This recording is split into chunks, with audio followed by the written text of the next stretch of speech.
राधे राधे। तो आप लोग सोचोगे कि ये क्या है, ये कहाँ पे है। तो गाइस मैं आप लोगों को बता दूँ कि मैं घर पे हूँ, क्योंकि मुझे बहुत ज़्यादा तबीयत ख़राब हो गया था, इसलिए मैं बोलबम का जो यात्रा है वो मैंने आधे रास्ते से ही छोड़ दी, क्योंकि बहुत ज़्यादा मैं सीरियस हो गई थी। मुझे उल्टियाँ होने लगी थी, इतना ज़्यादा मैं रोड पे गिर चुकी थी, बेहोश हो चुकी थी।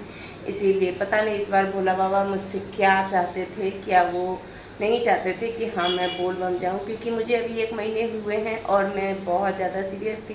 तो मेरे अंदर से जो भी अभी ताकत थी वो पूरा कम्प्लीटली नहीं रिटर्न हुई थी, और फिर भी मैं यहाँ से अभी बोलबम चली गई, क्योंकि मैं सोच रही थी कि ये तो साल में एक बार आता है और मैं हर साल जाती हूँ, और इस बार मैं कैसे नहीं जाऊँ। तो यही सोच के मैं चली गई थी, और मैं इतना ज़्यादा सीरियस हो गई थी कि मुझे नहीं पता था कि मैं इतना जल्दी मतलब कि जाऊँगी और कल होकर ही चली आऊँगी, और बाबा का मैं ना ही दर्शन कर पाऊँगी और ना ही उनको जल चढ़ा पाऊँगी। पता नहीं मुझसे क्या ऐसी गलती हो गई है, लेकिन फिर भी मैं क्या करूँ, मुझे आना पड़ गया। बहुत ज़्यादा मैं सीरियस हो गई थी, तो इतना ज़्यादा सीरियस हो गई थी कि मुझे लोगों को मतलब मेरे हस्बैंड और मेरा बेटा वो दोनों मिलकर मुझे लेकर आए हैं। फ़ोन कॉल वहाँ से आया कि हाँ मेरा बहुत ज़्यादा तबीयत ख़राब है, आप इनको लेकर जाओ। क्योंकि जिस टाइम मुझे तबीयत ख़राब हुआ था ना, वहाँ पे एक भी एम्बुलेंस नहीं थी, एक भी दवाई, एक भी सिविल नहीं थी जहाँ मैं अपने आप को दिखवा सकूँ, ठीक कर सकूँ, ताकि मैं फिर से जल्द लेकर जा सकूँ। लेकिन ऐसा कुछ नहीं था, इसलिए मुझे मतलब ऐसी जगह मैं बेहोश हो गई कि कोई सुविधा ही नहीं थी। तो बेहोश होना मतलब कि इंसान के शरीर में जान ख़त्म हो जाना। तो इस तरीके से कैसे लोग जल चढ़ाएगा भाई, चाहे कोई भी काम कैसे करेगा। तो मेरे साथ जो थी मेरी दीदी थी, मेरी भतीजी थी, वो बहुत ज़्यादा टेंशन में आ गई थी। तो उन्होंने ही मेरे हस्बैंड को कॉल की, और मैं शुक्रवार को गई थी और शनिवार को रिटर्न आ गई। तो मेरी गलती थी कि मेरी तबीयत नहीं ठीक थी और मैं चली गई थी।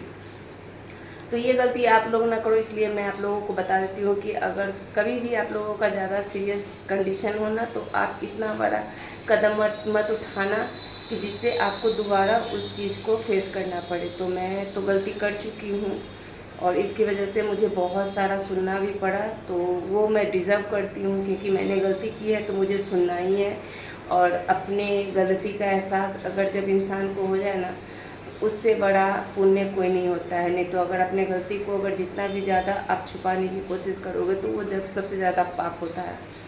छिपाने की मतलब है कि अगर आपके हस्बैंड चाहे आपके परिवार वाले आपको बोल रहे हो और आप जवाब दे रहे हो उस चीज़ का, आप अपनी गलती नहीं मान रहे हो, तो वो हुआ। तो मैं नहीं जानती कि लोग ऐसा करते होंगे तो उनको क्या मिलता होगा, लेकिन मैं जानती हूँ कि मैंने गलती की है तो मुझे सुनने का हक है, और इसलिए मेरे हस्बैंड मुझे सुना रहे हैं।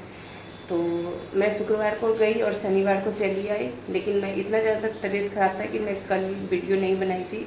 आज संडे है तो मैंने सोचा कि एक छोटा सा वीडियो बना कर डाल देती हूँ, ताकि लोग जो जानते होंगे कि हाँ मैं गई हूँ बोलबम और अब वीडियो नहीं डाल रही हूँ, तो उन्हें भी पता चल जाए कि हाँ बोलबम गई थी मतलब गई थी, लेकिन फिर मैं वहाँ से आधे रास्ते से रिटर्न होगी। मेरी यात्रा आधे रास्ते में ही टूट गई।